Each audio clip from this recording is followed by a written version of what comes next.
feet. Something before we ever see. Pieces of you are like a puzzle, yeah. All right. That I can never be. I'm ready. All right. How are you? I'm great. So, welcome to the Scratch Track. I have here with me my dad, one of my first musical influences ever. Definitely not the last, but the first for sure. Today we're going to be talking about the debut album from Guns N' Roses, one of his favorites, Appetite for Destruction. So, giving you a little background on the album, I'm going to toss it over to Big Steve over here.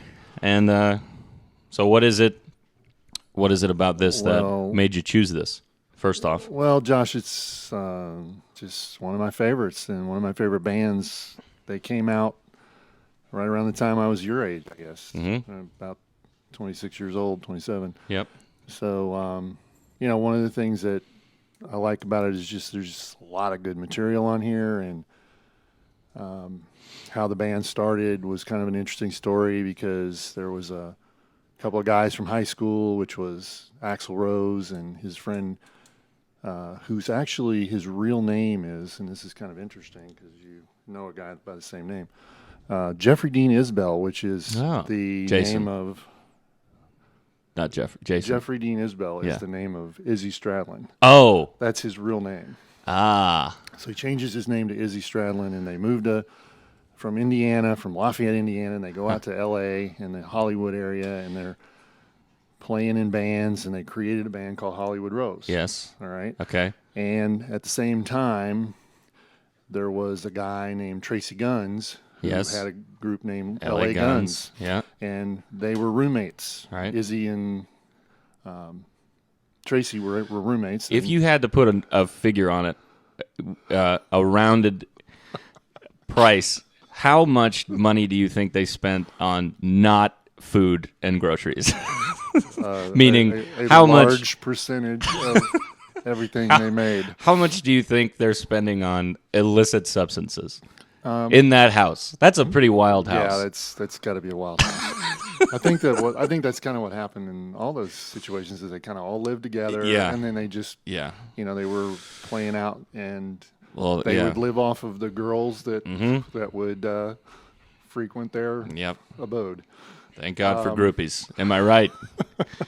So anyway, the story is, I guess they needed a singer in L.A. Guns, and Axl went over and tried that gig for a little while, and then after some time they tried to combine the bands and with the talent and some of these guys that they knew from other bands, and so that's where Axl actually got fired from L.A. Guns. And He got fired? He got fired. Oh, my God. I can't believe it. The guy's so mellow and so open-minded and chill. That would never Can't happen. believe it. Anyway. So anyway, they decided that night to start Guns N' Roses. Okay. And that's where they got people from both bands kind of together. And right. Early on, there was a bass player in the band that was also fired, and they brought in a guy named Duff McKagan, who's currently still in the band. One of the last people to see Kurt Cobain alive, actually. That's what you said. That's an interesting story. Yep. And then there were a couple other guys that were involved in Hollywood Rose. Frequently would be in the band, and one of them was a guy named Saul Hudson, who is known as Slash. Yes. And then Steven Adler, who was the drummer. Right. And they were in a band called Road Crew back in the day. There's a whole bunch of these little bands that popped up. And the song Rocket Queen, which is on this album, is product of that band, okay, which is one of my favorites because... Can I go ahead and say that? Go ahead. Yeah, because in that song, they play it live very well. I was hoping that you were going to go into it. They, Slash plays a slide guitar and also a voice box in the same song. I thought that was pretty cool. So, actually, one thing I found out, I thought you were going to say the other thing about Rocket Queen. What was that? About the live sex that was recorded on that song. That's correct? Yes. Yeah, somebody went out to get food, and I think the girlfriend was his girlfriend was filmed having sex with Axel, Yes. I think. Yes. And it's in the background. So Can't believe he can got hear that. fired. Yeah, can't believe he got fired. One thing I found out today is that I looked up something and said that Slash actually auditioned for the band Poison and was not picked. Wouldn't that have been awful? Not picked? Yeah. Would he that would have been awful if he had not been in Guns N' Roses? That's like Tom Brady playing for the Bucks, I mean, Exactly. Well, how'd that happen?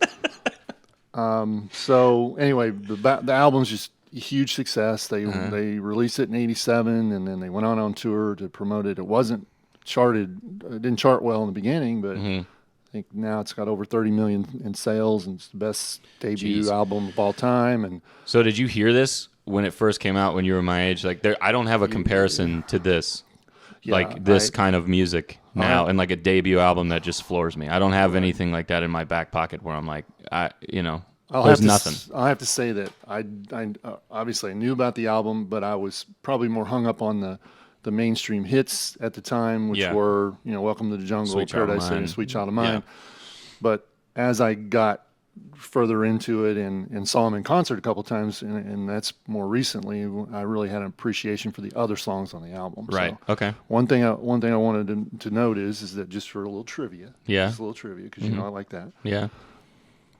They recorded the album at a place called Rumbo Records, which was owned by a guy named Daryl Dragon, and Daryl Dragon is known as The Captain. the captain from Captain and Tennille. So just a little trivia. I for love you. it.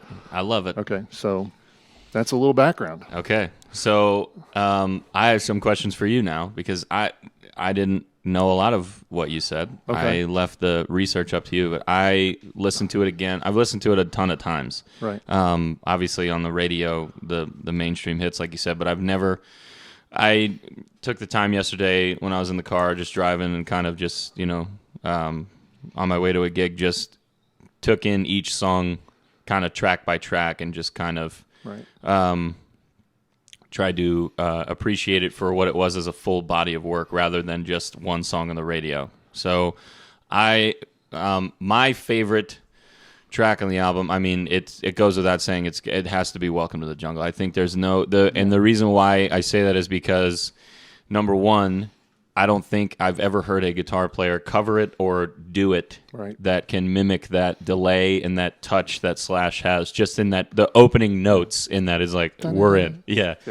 So it's just got to be like perfect timing of everything. And I know I sent you that Matthew Mayfield version of it, which is like some people do it acoustically, but it just doesn't have that same power to it. So that's my favorite. What is your? And that's probably one of the most recognizable riffs because when you hear that, at the beginning, everybody's like, oh, yeah, I know it. Yeah, and I get the goosebumps. Concert, and in concert, when I've seen him in concert, they play that song pretty early on in the set. They play it like fourth or fifth song usually, and I thought interesting that they would choose to do that. But they get you going early, and then they. I remember the Foos were doing that too with some of their bangers, like was like The Pretender and All My Life was pretty early when we saw, I think, or right.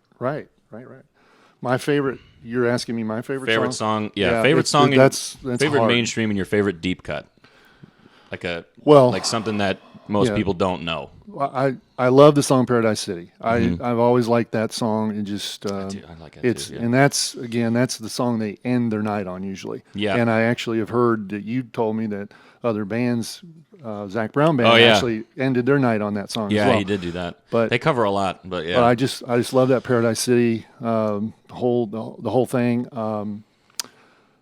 Deep cut. It's actually kind of not a deep cut, but it's not something you would hear every day.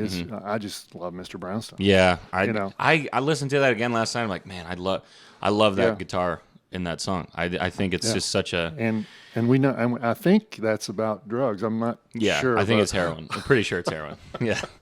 Used to do a little, but now a little's not enough. Yeah, right. Used to do a little, but little wouldn't do it. Now a little got more. Well, I mean, more. it is brown, so I mean, not that I would know.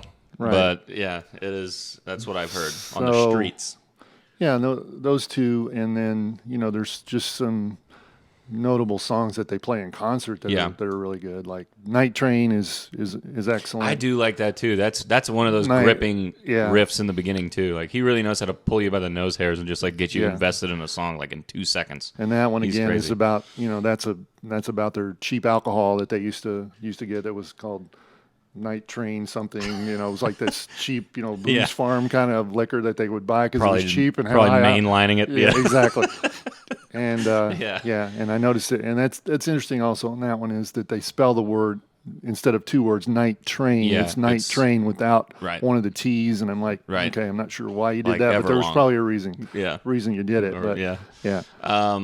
Okay, so you saw. When's the first time you saw them? In 2000. In 17. 17. I probably wanted to see them a million times, but.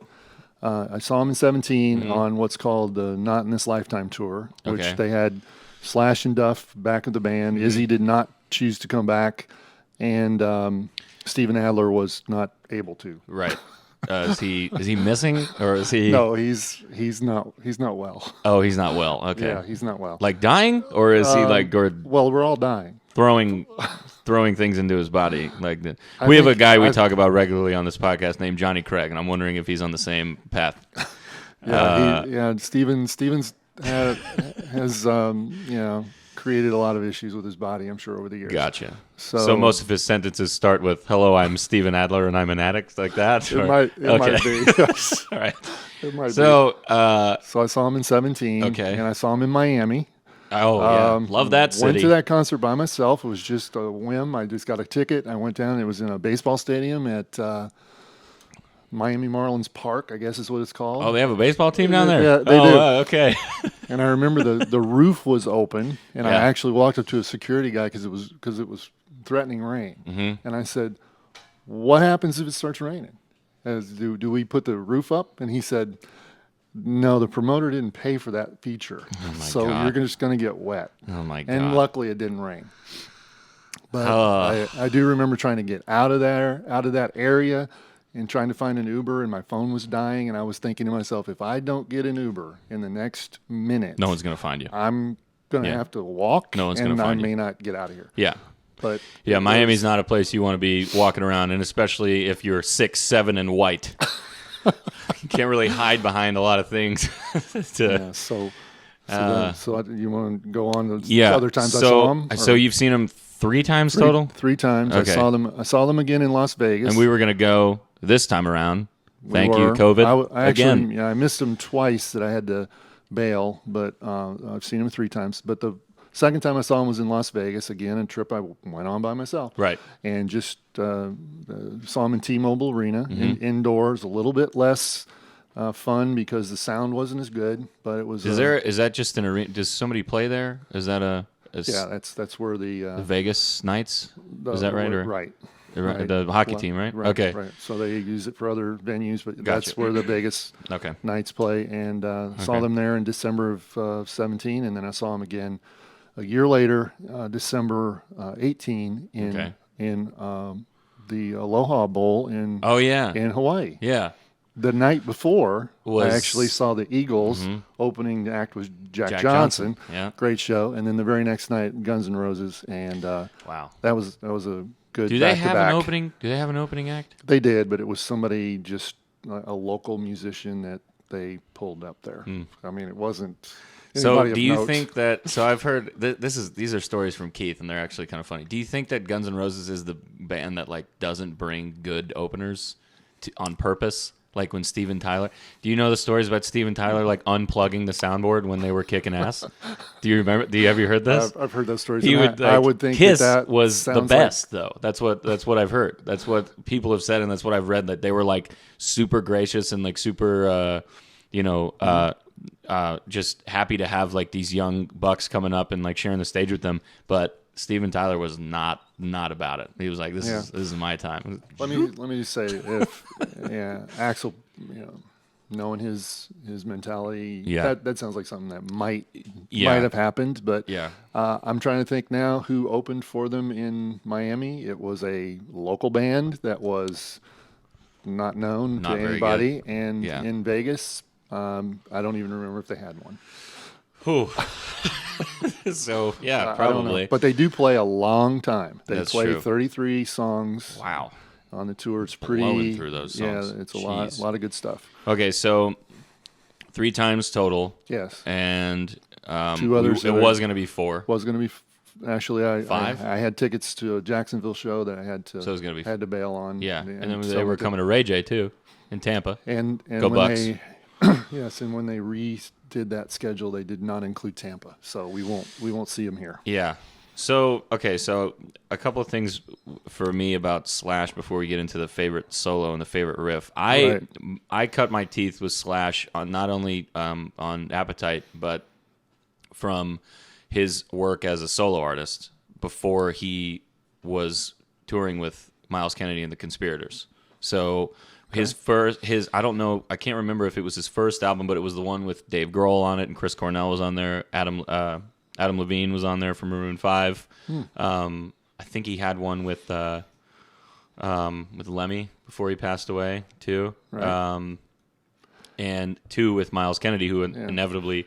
And you turned me on to a lot of this. Yeah, stuff. Miles was recording something from off-site, and it was just sending vocal stuff to Slash, and then he ended up taking him to replace Axl to do those Guns N' Roses songs that they would do on tour. Mm-hmm. And I always found it fascinating about Slash is that he's not the guy that's playing the fastest. He's not going to get as many notes. He's not doing anything super flashy. He just always seems to hit the right notes. Mm-hmm. Right. Everything, it just seems so calculated. It's so intelligent. It's like Right. There's no wasted motion. He's not putting any other, like, he's not sweep picking just to be like a, just to see if he can fit another It's just effortless. measure in there. Yeah. It's effortless, and honestly, when you're watching him in concert and you see him on the screen, he's a guy that never leaves the stage. Mm-hmm. Really, Axl will change clothes 5 times, 6 times during the show, and just disappear for a while. And then when he's running around, he's breathing heavy, and because he's just not the same Axl. But Slash is out there, same. He'll have the same shirt on that he had at the end, soaked, and he just plays. Yeah, and he just kills it. He absolutely kills it. Yeah. Yeah, I'd love to see him live. He's definitely one of my favorite guitar players. I appreciate him so much, and the fact that he can still work with a guy who will not speak to him and will not even be in the same trailer as him for an entire evening. Just be like, all right, the only time I'm looking at you is when I'm on stage. Other than that, don't even think about it. And when Axl introduces the band, he'll always say, and from Parts Unknown. Yeah. Slash. Yeah. That's about it. Yeah. And Slash is. Oh, he knows. I don't know. Yeah. I don't know about that, but it's a good product when they're together. Yeah. Oh, for sure. For sure. So, your favorite solo on this? Solo. Yeah. Wow. Maybe like an interlude. I notice like in, there's certain songs where like some interludes are like solos for Slash rather than it being a different part of the song. It's like another. They leave a lot of space for him to kind of run and do whatever he wants to do. Right. Well, "Sweet Child of Mine's" always going to be a favorite. I think the word is that I'm not even sure if this is 100% true, but they're saying that was like a warm up riff that he would do, and then it's like, oh, that sounds pretty good. Let's make a song out of that. Yeah. And the solo in there is really good. Gosh, there's so many of them. I know. Night Train. Night Train's good. Night Train's got a good. Night Train just bites, and it's like it's like real heavy, in your face guitar. Yeah. Brownstone, short song. Love the way it just rocks out. I think that my favorite solos. I mean, it's probably the Paradise City. That outro that he does. Right. Yeah, that's a good point. I love it. When Excuse the drum, me, I'm having a little coffee of here. course, yeah. When the drums break down too, I remember being obsessed with that. The little machine gun rolls that he was whatever. Like at the end of that, I remember being like 12 years old trying to figure out how to do that. I was like, how's he moving his hands so fast? I had no idea about technique and rolling and bouncing and everything. Or tracking. Yeah, right. So I always remembered that as like I don't know. There's something about that song that I really like. I always forget that it's on this album because they already have 3 number 1 Right. singles on here. Well, or it's 2 others. yeah. But One of the other things I forgot to tell you about the album, and this is an interesting fact, is that most albums have an A side and a B side, or a side 1, side 2. Yeah. Well, they have a G side and a R side, and there's 6 songs on each side, and the G side, which is the Guns songs, they deal with drugs, hard life in the city, okay, and then the Roses songs, which all deal with love, sex, and relationships. That's right.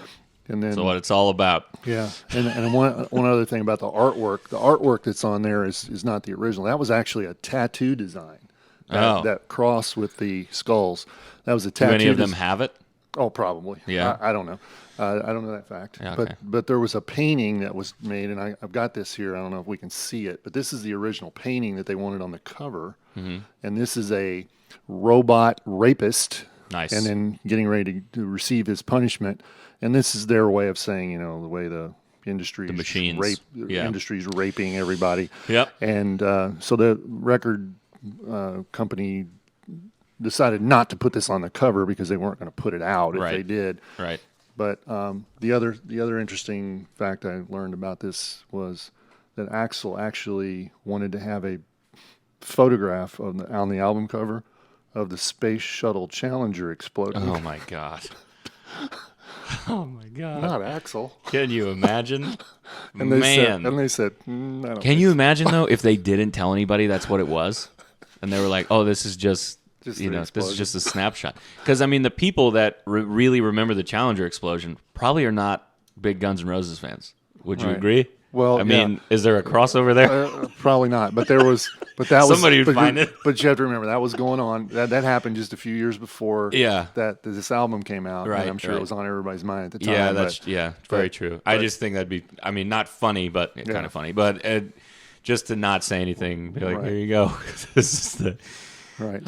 So you're not really a big fan of Axl. I see. Axl's, to me, he's a fascinating human being. There are many people that I'm just enamored with their chaotic, just demeanor, and just everything about him seems like he is just down for whatever at any point. And I don't know. I like him in the sense that he's a shameless human being, which I don't, and I envy that. Like, I don't have that in my some like, way I can see that. You know what I mean? Like, he just doesn't care.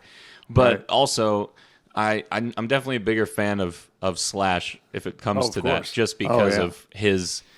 I mean, his musical discography goes way deeper and way more. I mean, I think there's just more quality to it. But that doesn't mean I dislike Axl. I think he's great on this album. Yes. But I also think that there's, so many issues with that guy, and I've not really ever, like, he's not resonated with me going like, not trying to defend anybody here, but I will tell you that I know one thing that you really like about artists is if they write their own stuff. Correct. And he does. Yes. And he's part of that. And again, they give writing credit to the whole band in most cases. Right. But a lot of this was his, and a lot of it was Izzy, and a lot of it was Izzy's work. And unfortunately, I don't know what the deal is, and I wish they would all get back together at once. Prop Steven Adler up and see if he could, play. But that's not going to happen. And the new band is really good. They've got, they got some additional people, keyboards and stuff. But Axl owns the Guns N' Roses name, so he's got.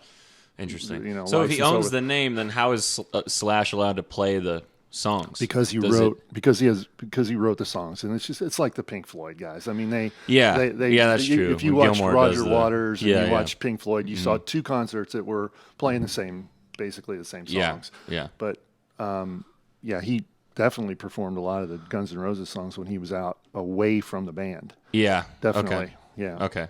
All right. Yeah. So. And wasn't Scott Weiland on? Wasn't he part of that?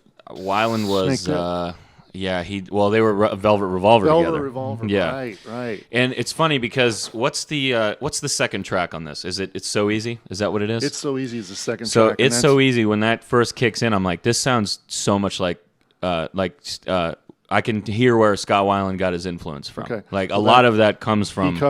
Snake Pit does that song. Okay, and that makes sense. I know he did it later, and because that was one of those songs that It's So Easy kind of came out of Duff wrote it. Yeah. Duff wrote it. So He wrote the lyrics? Yeah. Okay. And so it's about it's so easy. Yeah. Kind of like what I talked about before. We don't have any money, but Yeah. we have all these girls we can live off of. Right. Yeah. And it's just easy. It's so easy. So easy being green. Okay, so what's your favorite riff? Actually, did you say your favorite solo? Did you say what it was? Favorite solo.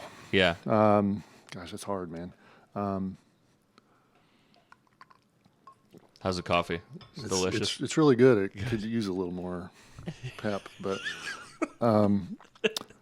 I think, Josh, I'm going to have to say that I'm going to agree with you. The Paradise City Yeah. outro is great. I think I mentioned the Night Train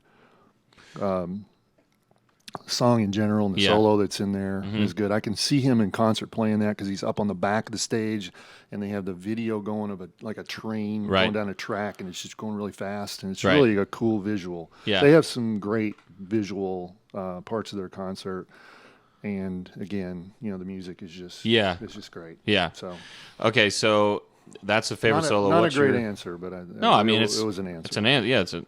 Yeah. What's your favorite riff?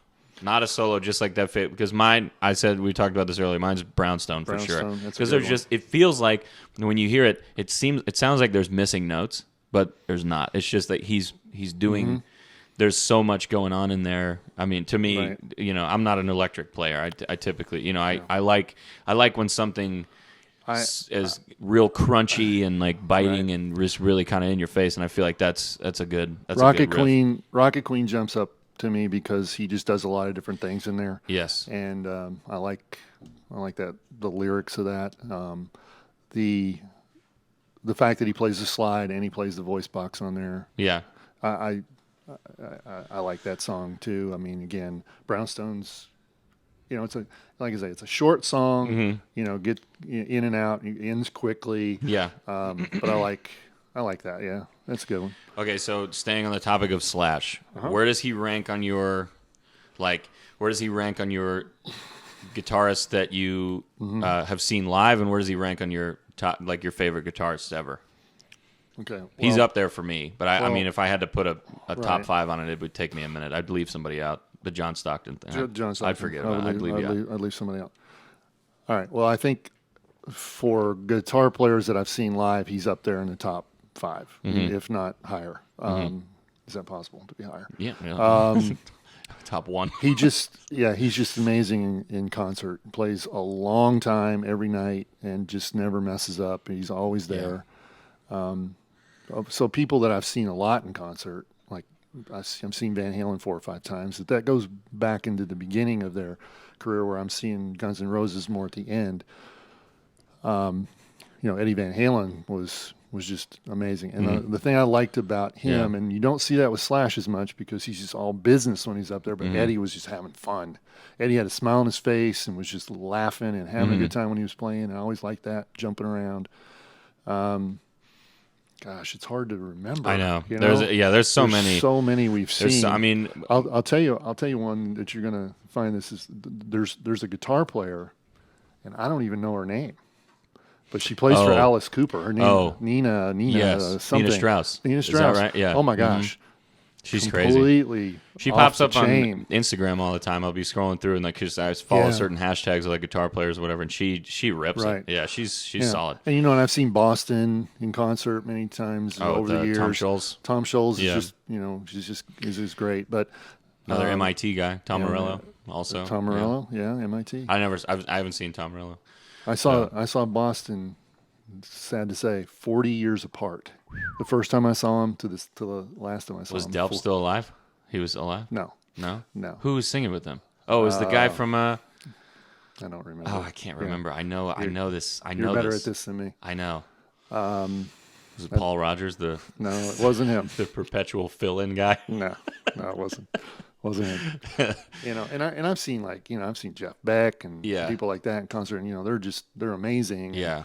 I'd say it's just different to me the way a rock guitar player like Slash and Eddie and people like that play. To put it, yeah, it's different for me because I mean I could put Mark Tremonti and John Mayer and Tim Reynolds up there on that list, but Right. I mean I would leave out somebody. Some people I haven't seen. Yeah, I would leave out people that I haven't seen or that I just like forget about. You know, obviously, I would love to see Slash Right. in Well, that environment and just hopefully have you them. will. You know, yeah, I hope so. Yeah, I hope you maybe will. they'll. You know, I hope Axel makes it another year. Somebody go check on it, Yeah, please. that's right. Sorry. Well, More it's not importantly, a- somebody go check on Vince Neil. yeah, we I think had Axel will tickets- be fine, but yeah, we had tickets to that this summer too, and that got canceled. And we were listening to some outtakes of their practice sessions, and it sounded pretty bad. Motley Crue. Yeah. Yeah.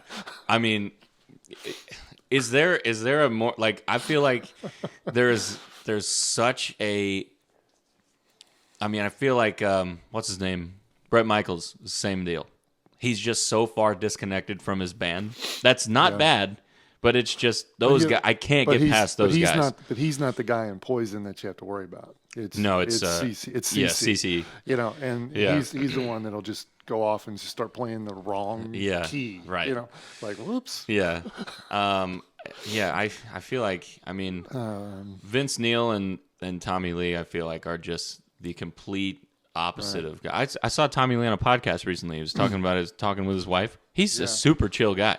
Okay. He is so nice and really smart too, actually. And he's like the same kid that he was when he was like 19. It was wild. Well, another one that I saw last year that I just think it's important to mention because he's no longer going to perform is Peter Frampton. Oh, And, you know, wait, of course is he was it dementia, Alzheimer's or something? What is it? It's some sort of a muscular. Where he's having trouble playing the guitar, and so he did a final tour. Damn, And that's got so I saw Peter Frampton way back in high school Mm-hmm. when Frampton Comes Alive was out. Okay, and that was the Do You you Feel feel Like like We we Do? do? And the thing about him, and I remember, and he did the same thing again. Like he can just be slaying a lead, and he's just singing at the same time, right. and he doesn't miss anything. And, Yeah. you know, most people are like. right. Looking, and, Yeah, you know, not, right. You know, people like that, I just have a lot of respect for because Yeah. I can't do that. I would if I had to put a top 5 on it, it'd be really tough to do. I'd have to really sit down and be like, this is for sure. Because I mean, Miles Kennedy's even up there too. Because watching him play with Alter Bridge is just he's nasty on guitar. Yeah, and Really? Slash Would never tweeted thought out that. Slash tweeted out or posted one time on social media and was like, man, this Miles can play because like finally they like got him on the guitar like because he was just singing with them. Right. And then they finally let him play guitar. They were like, holy shit, this guy can rock. Right. And so it was just really interesting. So to he's see, better. like, He's better than like a Sammy Hagar lead. I don't know. I mean, yeah, in a different sense, but like that's apples and oranges. But I Yeah. mean, Sammy's just more. I feel like he's just more like a party guy. He can you play. He can play it. But Yeah. you can tell it's somebody Sammy, that doesn't do it a lot. know? I remember Austin used to always love my friend Austin. He always used to. We would go over to his house and. We'd watch Sammy Hagar shows live, and I would be like, "What is going on here?" I was like, "This is just a party. This is not. There's no music happening here. This guy is Right. just like the Jimmy Buffett of rock and roll. Like he wants everybody because he has that. Is it tequila? Rum Cabo Wabo? Is it tequila? That's Yeah. his brand, isn't it? Yep. Yeah. So he's a party animal. That guy. All right. Yes. Okay. So I have. Oh boy. So actually, no. Before we do this, I want to just say that one of my favorite memories of Guns N' Roses is at Raymond James Stadium with you when I was a kid, and I remember when they would play like the "Welcome to the Jungle" riff on third down, right before Derek Brooks was about to take somebody's fucking head off. Like That's just right. come through the middle and just blow the lineup. Yeah. You know, and it would just be like that stadium used to get so loud when that would play, and that was great when that's where I remember. Remember they were good back then. Yeah, right. When they were really good. Yeah, when the defense stepped on the field, like nobody was touching us. We'd walk out of games like 41-0, like 45-6 or something like that. It's just crazy. I But remember you used to like to watch the fans from the other team because they Leaving. always Oh, yeah. sat way above us, and you would watch them walk yep. down. And you See ya. Yeah, Yeah, I would love that. And then later on, I became one of those people because all my teams get their ass kicked when I go see them. It's great. So yeah, that's just one of my favorite memories of this album in particular. Okay, so I have a multiple choice question for you. Okay. So I want you to tell me which of these 4 are your favorite lyrics on the album. Okay. Okay. Is it A, turn around, bitch, I got a use for you. Besides, you ain't got nothing better to do and I'm bored. Is it B, so you can suck me, take that to heart?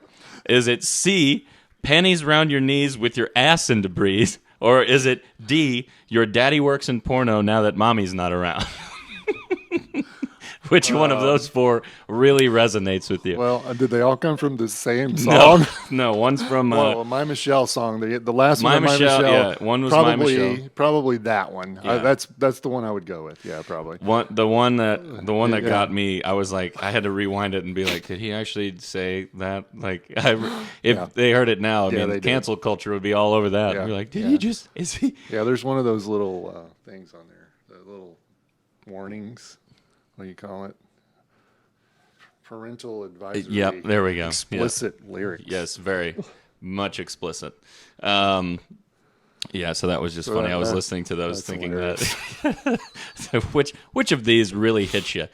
Okay, we kind of got past all the questions, but I want to go into some other stuff. So I started playing music. I started playing your guitar when I was like 12.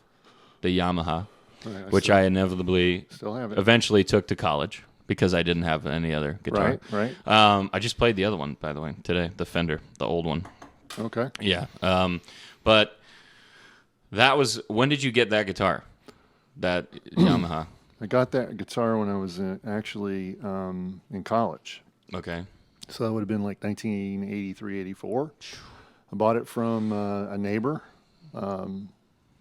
For like nothing, hardly.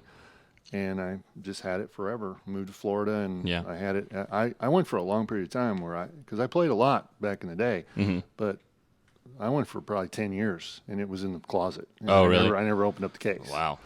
And that's a long time. Yeah, it's a long time. So, yeah, that guitar got transferred to you for a little while. And you have it still, right? I still do. Still functional. Yeah. So do you have a like a specific way that you learned back then? Because my way of learning on that guitar was YouTube and like Marty Schwartz, guitarjams.com. I remembered that being a big component in that. And you guys obviously didn't have that when you were in college. So how did you learn? Did you read books? Read book. We would get like tablatures, song books that you would pick up, or you would just learn from friends. I had a couple of guys that were really good guitar players, and oh my gosh, I can't believe the Patriots just won. That's hallelujah. Sad. That's sad. Cam the Scam getting the dub.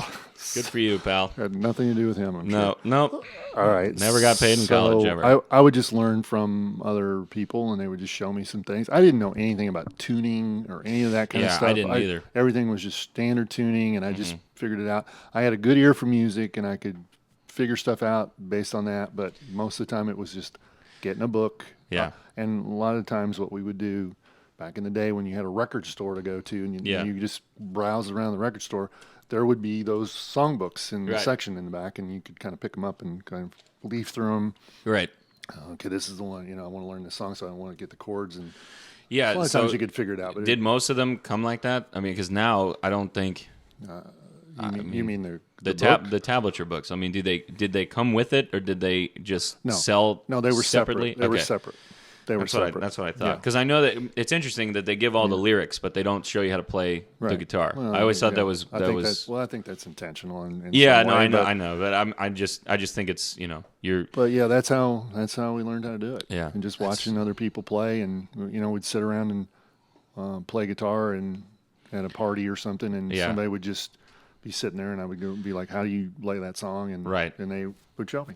A lot of country stuff. Now, I remember back in the day, I played a lot of country songs because that was my dad's music, and I learned that wherever we went, there was always country music. Can we playing. say one time for the record what he listened to, just so the people know that I'm not lying?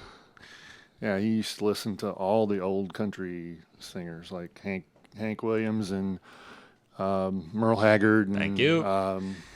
Conway Twitty, not as much of the like Waylon and Willie stuff. That was out. Once that kind of came around, he was like, I don't know if I like that, but old was he ever into Charlie Pride, Charlie Rich? Yeah, John Prine. No, No Johnny Cash.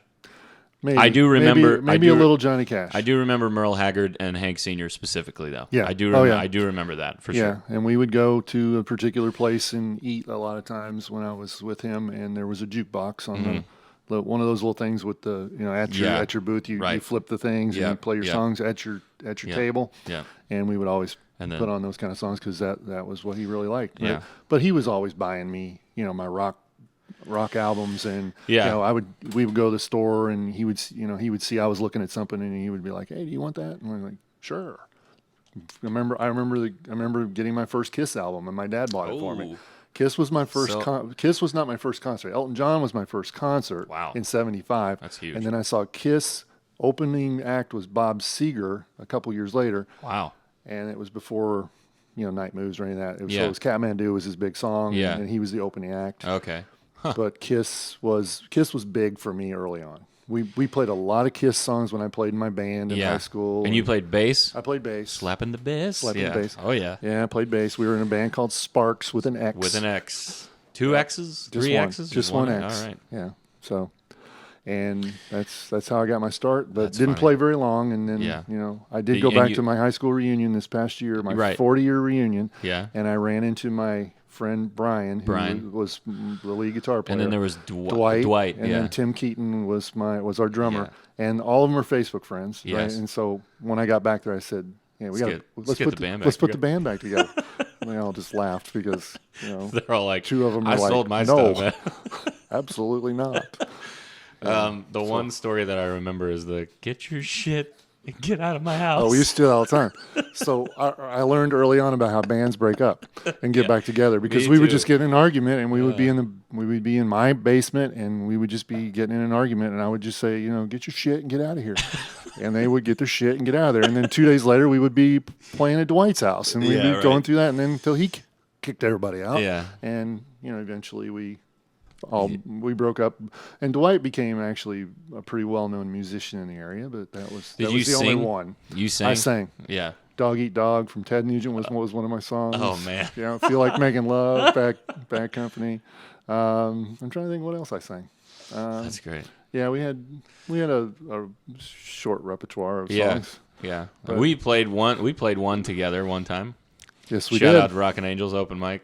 We'll be, I think you turned me down though. I think you turned my mic down intentionally. To be honest, okay, so we talked about this. I talked about this on the podcast with Jasmine when I was going over the how bad and how complicated that soundboard was. Oh, it was like a 50 channel board or whatever Yeah, it was. I it was mean, it huge. looked like it was Right. a spaceship. It was huge. Yeah. So I'm sure that something happened that I had no idea about. I'm fine. It was just good to be up there, and we got a picture. And Yeah, we did. I still have that picture. Yeah, it was But we fun. played for what it's worth. Buffalo Springfield, for what it's worth, yeah. And every time I hear you play that song, I think one day, Which I played last night, and a table that I almost walked sat back down and listened to one more song. They asked me for a request, and I was like, I'm sorry, I don't know that one. They're like, let's get out of here. And then I started playing that. They're like, oh, we can save for one more. I'm like, yeah, that's what I thought.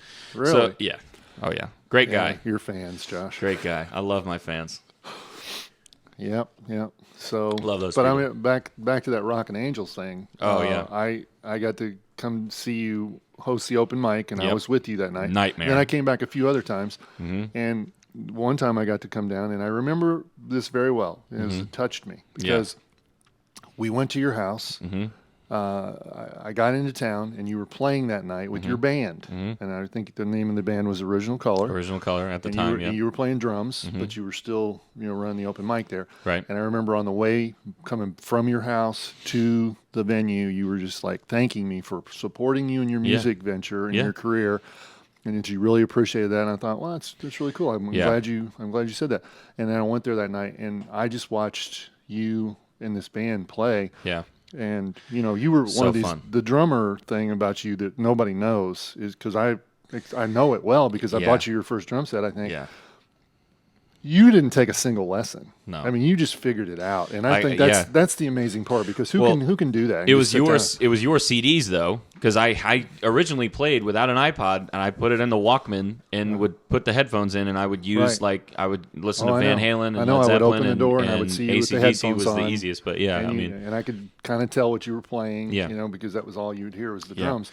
but you were Rush too. Yeah. You don't give yourself enough credit for that because you were really good. And I think if you gave yourself a little bit of practice time, you could probably pick that up and play with anybody that you wanted to. It's funny because when we were just doing the, we were just doing some recording for the project that will be named soon, or maybe it already has been by the time this is out. Who knows?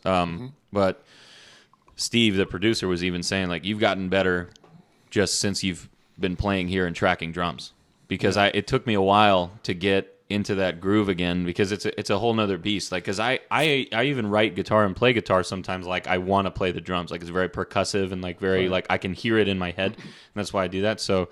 Well, you definitely are very talented with that. Yeah. And the other thing about how when you got started playing the open mics, you would always tell me, hey, I'm starting to play. And I remember the song about the Funky Buddha place, and you went to the wrong place. Went to the wrong spot. But you ended up playing an open mic there and got in there a lot, right? Yeah, you played there a lot. Yeah, and they are no longer open. They changed their name to Mad Robot, and they are permanently closed now, which was a bummer because I had scheduled a performance with John Lee, a friend of mine who will be on here, I'm sure at some point. Jordan Laurenti, who's going to be on here, and then Will and Elliot from Original Color. Also, we were all going to play a show together and just do like a little acoustic showcase and kind of talk about our songs and stuff. Yeah. And that was in May, scheduled for May, and then the world turned upside down in March, so we couldn't do that.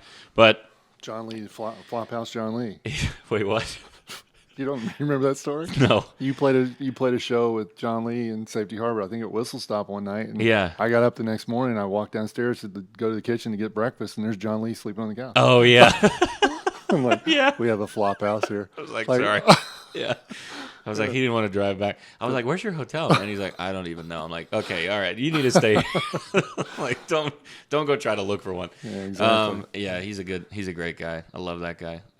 But you probably, now that you've played for a number of years, have a list of bars and places that have closed permanently that quite you a few, used to play. Quite a few, and some I'm happy that they're closed. Others, not so much. Others, some bars I hope they stay closed forever because of the way they treated me. But, it is what it is.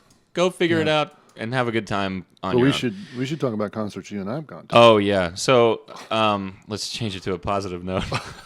Remember everything that got shut down? So my favorite show that you and I have been to together is definitely the Foo Fighters. It has to be. It's it's without question. I mean, just the fact that like I was so overwhelmed because I'd listened. This is a band I've actually listened to since I was a kid, and I remember Cole and I playing this in the garage, and like we just jammed. Where you had no vocals, you just played. Would play But I remember this was a band where like we were getting their best stuff while we were listening to them, which I can't say about a lot of the stuff that I listen to now. Like we're getting, like I mean I picked up on Dave way too late, Some of the guys I listen to now, like you can tell, like that when their stuff comes out, it's really, really like Stapleton. We were getting better and better stuff from him. But Foo Fighters, I listened to when I was like 12 or 13. Like I remember, or 10 even. Like I mean, I remember growing up and listening to Learn to Fly on the radio, and then all that stuff. And I mean, again, that's a band that I knew who they were. I heard some of their stuff. But you really turned me on to them, and after a while, I started getting into them. And then you bought me that DVD of them playing live at Wembley, and I'm like, oh my god, this is amazing. Did you ever find that, by the way? I did. I did. I found it. One of the few Didn't things. steal it. I did find it. Wasn't me. And that was just amazing. I'm like, there are 86,000 people playing, and they're all singing every song. And Triangle solo, But that Foo Fighters concert when we got tickets and we were down in the front. We were down in the front. We got tickets way ahead of time, and waited. Finally, it came, and we were there. I remember we got there early, and we tailgated a little bit, and then we went inside, and we were really close. And remember, what's another funny thing you remember about that night about the guy behind us? So, okay, I know exactly what you're talking about. So, and we did not talk about this before, but I know. So, my dad and I, when we go to shows, I'm 6'4", 6'3", 6'4". He's 6'7". So when we're in the pit, these people are pissed. I mean, everyone avoids us. Like you wouldn't believe. There's an open area so we have nobody us. Behind us, so we can kind of like step back and kind of headbang a little bit and rock out. No one's right up on our ass, which is good. Right. There was a guy next to us that was easily 7'2". and he was creating even more space. It was the only time a 6'3", 6'4" white kid and a 6'7" big white dude were all looking up like, oh man. I was like, thank God you're here. God.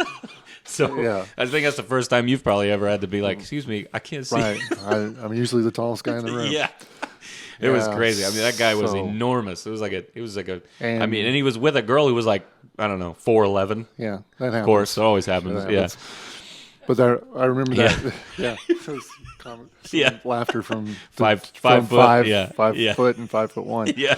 The band that opened that night for them, the Struts, they were good. Oh, they're solid. Yeah. And then remember when the Foo Fighters decided to play Under Pressure. Mm-hmm.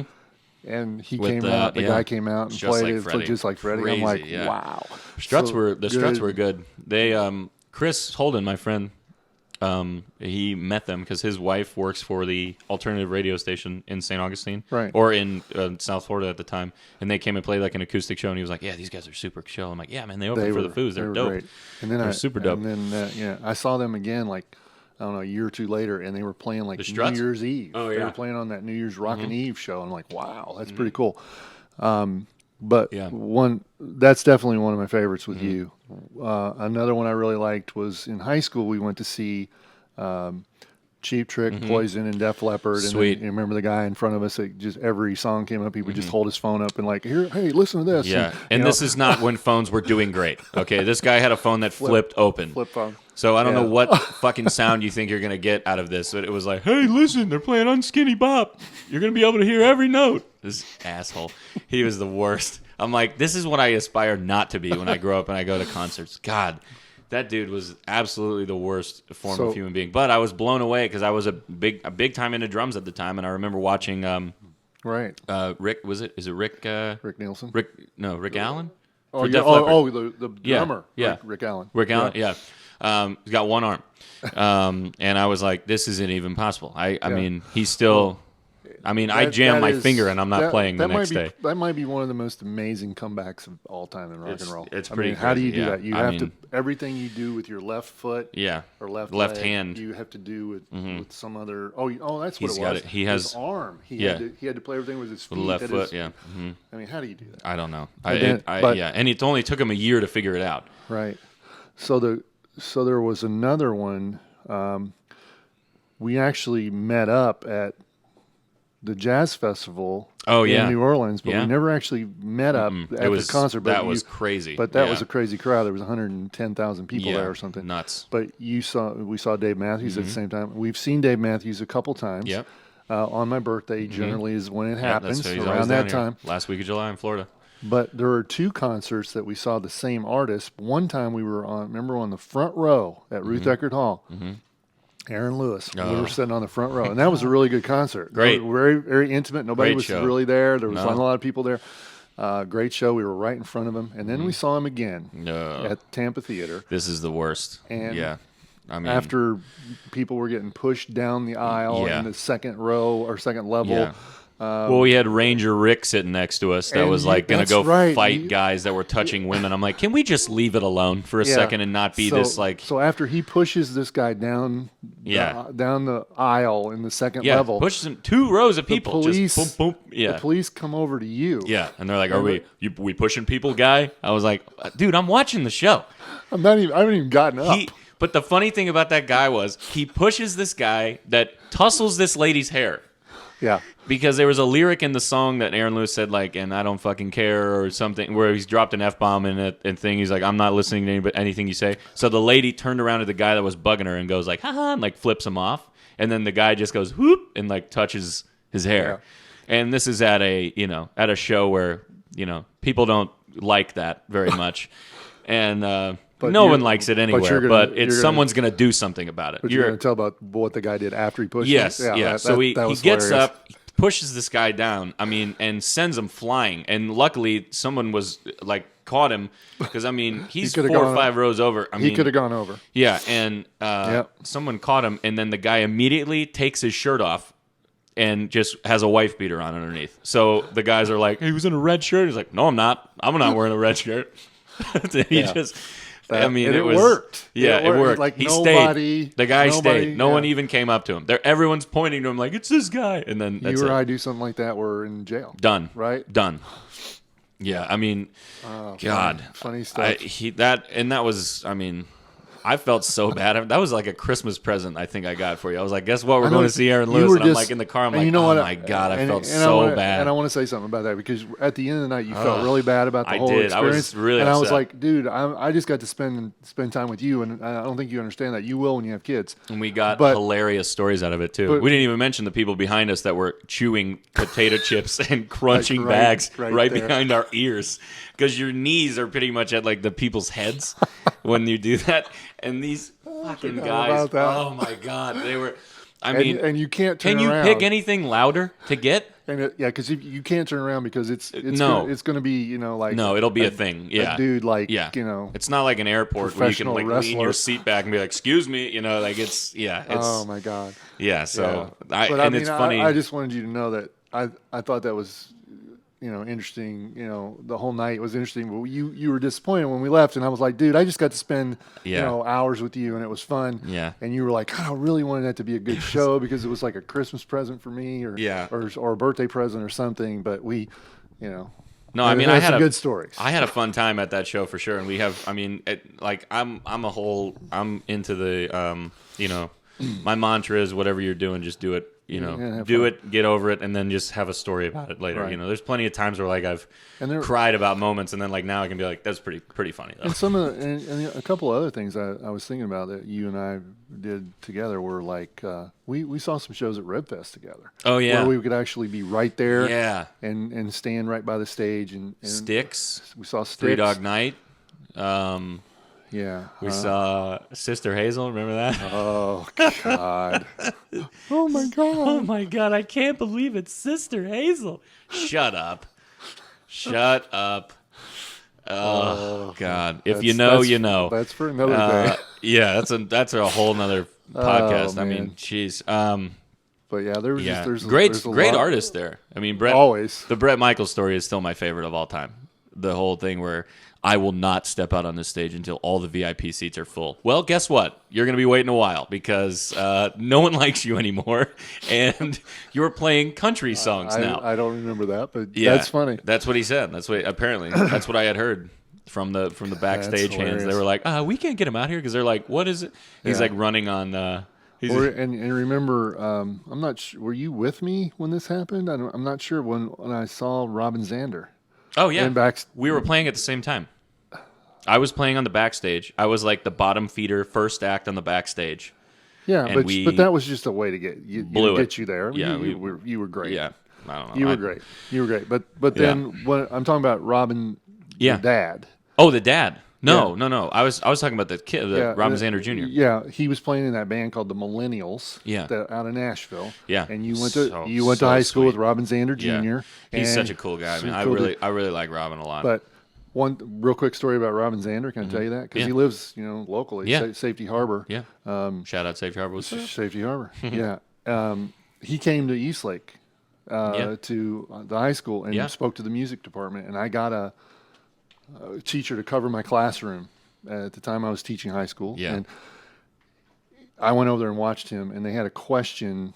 A bunch of people would write questions in, and somebody asked him a question like, because at the time they'd been together for 30-something years, I guess. Oh yeah. And he said, and it was like, how do you guys stay together for 30 years? Can I answer it? I know it. Yeah, go ahead. We do not hang out. Yeah, we don't. We just do music together. Yep. We don't. We do not hang out. Like Eddie and Sammy had houses next to each other, and eventually came to hate each other. They lived right next door to each other, and after a while, Eddie and they just kicked him out of the band. But these guys that was their business. Yeah. They played music together, and then when they were done, they didn't hang out, and I think that made sense to me. It didn't, and then it did. Yeah. Yeah, it made sense. So, how are we doing? We're good. Okay. All right. Jazz, can you check the camera real quick? We're gonna make sure we got everything. Okay. Yeah. All right. I was camera. Having a little shout out to the camera. Shout out to the producer and the audience over there, and Dixie's. She's underneath, somewhere. probably chewing on her feet again. All right. So don't mic that up. So So the whole thing of this podcast, Mm-hmm. this is what I didn't tell you about because I want it to be as authentic as possible. Okay. But the idea of a scratch track is to kind of set a basis for something and to lay the groundwork for something that you're trying to create, but you know in the moment that you're going to get a do-over, essentially. Mm-hmm. So your scratch track is just like when I do it vocally at Zen at Steve's, I just go in the booth, which, by the way, funny side story about this, you'll love this. So there's a new tech there that works there, Mm-hmm. and Kelly was there with Keith when we were doing that recording, and he's walking around, he's messing with he's a gear nut. This guy knows everything about gear. It's insane. So he's walking around and he's, messing with some stuff. And like I go into the booth to go record and Steve turns the light on. And as soon as I go in, the first thing I always do when I record vocals, I shut the light off because I wanted just everything to be dark because that's just how my brain works. I need to get in like a dark state of mind to be like, all right, this is what I'm singing about. This is what I got to bring myself back to on my bed, crying, staring at the ceiling. Like I need to be back in this moment. Okay. So he comes in the booth and goes to Steve. He's like, why do you turn the light off in the booth? And Kelly's like, well, he's got to get in the right mindset to do this. This is what I mean. This is what do you mean? This is gonna be good. Yeah. So, but that was it. It's just funny that how, I didn't hear him say that, but I would have been like, guy, we're not doing like, Right. I'm not playing like progressive music where it's like, oh my God, did you hear him? Like I'm not doing any of that. I'm telling stories every time I try to do this. So anyway, so if you had to musically, career or life and otherwise, what could you say that you're comfortable with? What would a scratch track be for you? Something that you knew going into it that you'd be able to get a do-over in. Anything at all. In my life? Yeah, anything. Gosh, it kind of puts me on the spot there. I mean, it for me, it was, just to give you an example, for me, it was knowing how much money I could make playing music in the beginning when I was, because at the open mic at Rock and Angels, it was 6 hours and $40. I was like, I make that an hour now when I play. Yeah, and that's no secret. I mean, it's pretty much the going rate now, or more, typically more. But this is all right. Well, this is going to be a not an avoidance kind of answer, but I don't like to live in that in that past. I don't like to do that, but I mean, there's certainly some things that are bubbling up in my mind that I would think, I wish I would have done this differently. Yeah. But honestly, I think that life is full of lessons and not mistakes. I mean, we just learn lessons as we go along, and we try not to repeat those things, and probably some things that happened early in your life. Mm-hmm. I would probably like to change that, but it is what it is. It worked out. Yeah. We're okay. We're here. We're here. We're doing the pod. We're doing the pod. And I think that's an interesting question. But I remember not necessarily. Well, one criticism I would always have of my father was I felt like he lived in the past all the time. He was always talking about everything that happened years ago and how things were, and I'm like, but they're not that way now. Right. And we need to adjust and and learn. And you probably can think of some situations because I mean, in his defense, he grew up not knowing anything. That's the way he grew up. He was drinking out of White's only water fountains for a better part of his life. So I mean, it's probably hard to redirect that ship. But yeah, I mean, he never. I always say this about him. I really genuinely feel like he was a loving guy. He didn't genuinely have hate in his heart. It was just what he had heard. And everything he was soaking it up. That's what was modeled for him. Yeah, right. Now I will tell you that I think that's the same for a lot of people too. One thing I will tell you is that I think I wish I would have taken my athletic career a little more seriously. Okay. Because I didn't really put in the work that I needed to. I was just good. Yeah. I was good enough. Yeah. And I didn't have to work that hard. And you were tall. And I was tall. And from Indiana. And bing, bing. And back then there was no AAU basketball or anything like that. That's so true. you played. So what did you guys do? It was just high school seasons? You played high school season, and then you would just play pickup games at the park, and Wow, that's that how was you, the AAU. that's what Yeah. you did, and you got a lot of good games that way. We play summer pickup games, but I wish I had taken that a little more seriously Yeah. and maybe seen where that would go. I had a chance to play college basketball. I'm sorry, professional basketball in Europe, Overseas, right? Yeah. but it was a they weren't paying back then. Yeah, right. It was hey, like, we'll do pay I for really you to want get to do here, that? but then you figure it out on your You know, own. certain players, and maybe this is the Yeah. same with musicians and anything, but I feel like you peak at a certain point. You get to a point where, like, are you peaking in college, or are you still going Yeah. up? Yeah. And you'll see players that get drafted in the NBA or NFL or whatever that Are they getting they're be- great yeah. in college, and then all of a sudden they get to the NFL and they're just not getting any better, or whatever. And I felt like I was at that point where I peaked and I just wasn't ready to do anything more. But that would be one thing. I mean, that's something that comes to mind. Okay. Yeah. So there it is. Fair enough. Yeah, that's a good one. Okay. So going back to Appetite, Okay. if you had to listen to this album only for the rest of your life, or listen to live audio of Axl Rose doing Chinese Democracy, what would you do? This is the only album you can listen to for the rest of your life, or listen to that one time. I would definitely not listen to Chinese Democracy.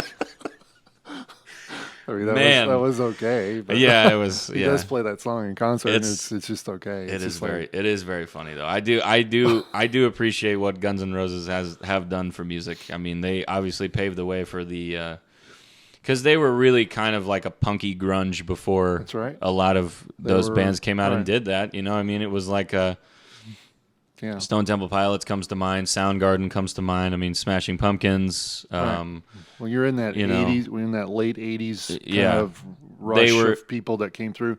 And when I was in high school, I remember, when I was in high school, Journey with Steve Perry. Yeah. That became a big thing. And Van Halen and Foreigner and Boston and all those groups kind of came out at the same time. Yeah. And, you had that, and that took you through. Yeah. But there was something about that 80s groups, those 80s groups that, left a lot to be desired. And then I Yeah. just felt like these guys stepped it up. Well, I always see Guns N' Roses as kind of the exit stage left to theater rock. Yeah. I feel like they kind of dipped their toe in it, but it was sort of like, this is where it is now. This is what it's going to be. It's going to be that crunchy, grungy, punky. You mean like Cinderella and Warren? Yeah, and Bon Jovi and Yeah. Poison. Yeah, those guys. The White Snake. Yeah, I mean, very talented musicians in that. But it was. I always feel like there's more that can be done in the lyrical department in that.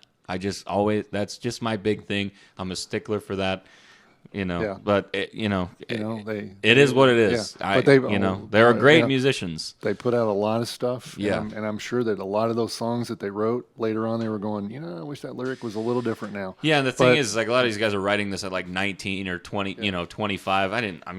But Good when Lord. you think about the amount of stuff they put out, and again, everybody's different on how they feel about this, but they put out a lot of stuff in a short period of time that's still just played all the time. Right. Think about November Rain. November Rain was actually a song that could have been on this album, Right. and they chose not to put it on here. Right. One of the best best guitar solos by Slash. Yeah. One of the best For guitar sure. solos. For sure. I can hear it in was my head November Rain right now. And I'm sure there are people that started playing guitar because of that song. Matthew Mayfield cites that Oh, really? specifically. Yep. He says as soon as I saw him on the piano, and he was like, "Yep, this is it. I'm gonna play Guns N' Roses," because he's traditionally a guitar player, but you listen to his stuff now; it's very laid back, acoustic, Right. very Well, I know you really like very him. focused. Yeah, he's one of my favorites of all time, for sure. But there's so much, and So, you got anything else you want to wrap? We got to wrap it up. Just enjoyed it. Thank go you. watch This it. was Go watch this the Bucks. this was fun. Yeah, and absolutely. I hope we can do it again. We're going to do it again for sure. All right, everybody. Okay. Well, we'll see you next time. Check out Use Your Illusion, and let me know what you think. Appetite for Destruction. Oh, yeah, I'm sorry. Appetite. Yeah, check Use out Your Use Your Illusion Illusion, is too. the next You one. check that one out, and then compare it, and then give me a 1,000-word essay on what one is better and why. Yeah. That'll be our next one. That's why I was thinking about that. There We you can do go. Use Your Illusion next. There you Okay. go. All right, guys. We'll see you next time. Bye. I've seen enough, like a captain to your sinking ship. Girl,